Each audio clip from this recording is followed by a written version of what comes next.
ഇന്ന് നല്ല പെടക്കണ കരിമീൻ കിട്ടിയിട്ടാ. അയ്യോ, ഒരു രക്ഷയില്ലാട്ടാ.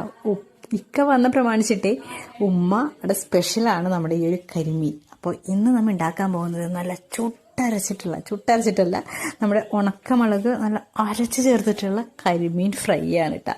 അപ്പോൾ കരിമീൻ നല്ല വൃത്തിയാക്കിയിട്ട് നമുക്ക് കഴുകി വൃത്തിയാക്കിയിട്ട് ഇങ്ങോട്ട് തന്നിട്ടുണ്ട് കേട്ടോ അവർ. അതുകൊണ്ട് മേലെ നിങ്ങളുടെ പണിയൊന്നും എനിക്കുണ്ടായില്ല കേട്ടോ. അപ്പോൾ നമുക്ക് എന്താ ചെയ്യേണ്ടതെന്ന് വെച്ചിട്ടുണ്ടെങ്കിൽ ആദ്യം നല്ല ചൂടുവെള്ളത്തിലേക്ക് കുറച്ച് ഉണക്കമുളക് അങ്ങോട്ട് ഇട്ട് കൊടുത്ത് നന്നായിട്ട് അങ്ങോട്ട് വേവിച്ചെടുക്കുക കേട്ടോ. ഇത് പറഞ്ഞപ്പോഴാണ് സംഭവം ഇന്ന് കറണ്ട് ഉണ്ടായില്ല. എൻ്റെ പൊന്നി, ഇത് എങ്ങനെയായിരിക്കും? ഞാൻ മിക്സിയിലിട്ട് ക്രഷ് ചെയ്യാന്നാണ് വിചാരിച്ചിരുന്നത്. ഒരു രക്ഷയില്ല, അമ്മി തന്നെ തേച്ചേക്കേണ്ട ഗതികേട് വന്നു.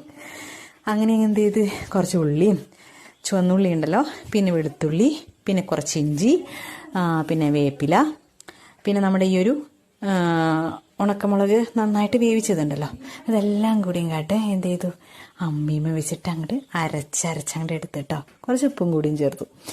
അയ്യോ, ഇക്കാടൊരു സന്തോഷം കാണണമായിരുന്നു. ഇക്ക എപ്പോഴും പറയേ, പണ്ടെൻ്റെ ഉമ്മ കാലത്ത് അരച്ച് വെച്ചിട്ടാണ് എനിക്ക് ഭക്ഷണം തന്നിരുന്നതെന്ന്. അതുപോലെ ഇക്കാടെ മൂത്ത പെങ്ങളൊക്കെ ഉണ്ടല്ലോ, അവരൊക്കെ അമ്മിയും അരച്ചിട്ടാണ് അത്രേ ഭക്ഷണമൊക്കെ ഉണ്ടാക്കാറ്. ഞാൻ അമ്മി കണ്ട കാലം മറന്ന്. എന്തായാലും സംഭവം പൊളിച്ച്. എന്തായാലും ഞാൻ എന്ത് ചെയ്തു, നന്നായിട്ട് അമ്മയും അങ്ങോട്ട് അരച്ച് നല്ല സൂപ്പറായിട്ട് നമ്മുടെ ഫിഷ് ഫ്രൈ അങ്ങോട്ട് ഉണ്ടാക്കി കൊടുത്തു. അയ്യോ, ഒരു രക്ഷയില്ല കേട്ടോ, നല്ല കമൻ്റായിരുന്നു എന്തായാലും.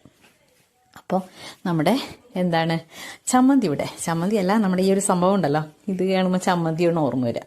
ഇതുമ്പോൾ നമ്മൾ ചോറിട്ട് തിന്നൂലേ, ചമ്മന്തിയിൽ ഇങ്ങനെ അതാണ് ഓർമ്മ വരാം. അപ്പോൾ നമുക്കിത് അരച്ചതിലേക്ക് കുറച്ച് കാശ്മീരി മുളകാണെങ്കിൽ കാശ്മീരി മുളക് ഇടുക, അല്ലെങ്കിൽ എരിവ് കൂടുതൽ വേണമെന്നുണ്ടെങ്കിൽ നമ്മൾ സാധാ മുളക് പൊടി ഇടുക കേട്ടോ. കുറച്ച് മഞ്ഞൾപ്പൊടി ഇട്ട് കൊടുക്കുക, കുറച്ച് കുരുമുളക് പൊടി ഇട്ട് കൊടുക്കുക, കുറച്ച് ഉപ്പ് ഇട്ട് കൊടുക്കുക കേട്ടോ. ആവശ്യത്തിന് ചേർക്കുക കേട്ടോ. എന്നിട്ട് എന്ത് ചെയ്യുക, നന്നായിട്ടുണ്ട് കുഴച്ചെടുക്കുക. പിന്നെ നമ്മൾ ചേർക്കാൻ പോകുന്നത് ചെറുനാരങ്ങയാണ് കേട്ടോ. അത് നമ്മുടെ വീട്ടിലുണ്ടായ ചെറുനാരങ്ങയാണ് കേട്ടോ. നമ്മുടെ വീട്ടിൽ കാഴ്ച ചെറുനാരങ്ങ തന്നെ എടുത്ത് ഞാൻ പതുക്കെ പിഴിഞ്ഞെടുത്തു. പക്ഷെ നമ്മുടെ മറ്റേ ചെറുനാരങ്ങ ഉണ്ടല്ലോ, അത്ര പുളിയില്ല കേട്ടോ, വേറൊരു സ്മെല്ലാണ് ഇതിന്. അങ്ങനെ എന്ത് ചെയ്തു, നമ്മുടെ കായൊക്കെ പുരട്ടിയിട്ട് കുറച്ച് നേരം നല്ല വാഴയിലയിൽ തന്നെ പൊതിഞ്ഞ് ഒന്നില്ലെങ്കിൽ ഫ്രിഡ്ജിൽ വെക്കുക, അല്ലെങ്കിൽ പുറത്ത് തന്നെ വെച്ച് 1-2 മണിക്കൂർ ശേഷം നമുക്ക് എന്ത് ചെയ്യാം, ഇത് നന്നായിട്ടൊന്ന് ഫ്രൈ ചെയ്തെടുക്കാം കേട്ടോ. വിഷു ഒരു രക്ഷയില്ല. പ്രത്യേകിച്ച് എന്താണെന്നറിയോ, ഈ ഒരു അരപ്പ് ചേർത്തിട്ട് നമ്മൾ വേവിക്കുമ്പോഴേ നന്നായിട്ട് ഫ്രൈ ആവില്ല കേട്ടോ.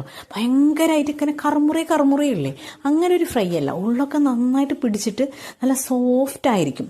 മേലെ ഇങ്ങനെ ക്രിസ്പി ആയിട്ട് ഉള്ളിൽ നല്ല സോഫ്റ്റ് ആയിട്ടുള്ള ഒരു അതിൻ്റെ ഒരു മാംസമായിരിക്കും കേട്ടോ. അപ്പം നിങ്ങൾ എന്തായാലും ഇതൊന്ന് ട്രൈ ചെയ്ത് നോക്കിയിട്ട് എന്തായാലും ഒന്ന് നിങ്ങൾ ഫീഡ്ബാക്ക് കമൻറ്റ് ബോക്സിൽ അറിയിക്കുക കേട്ടോ.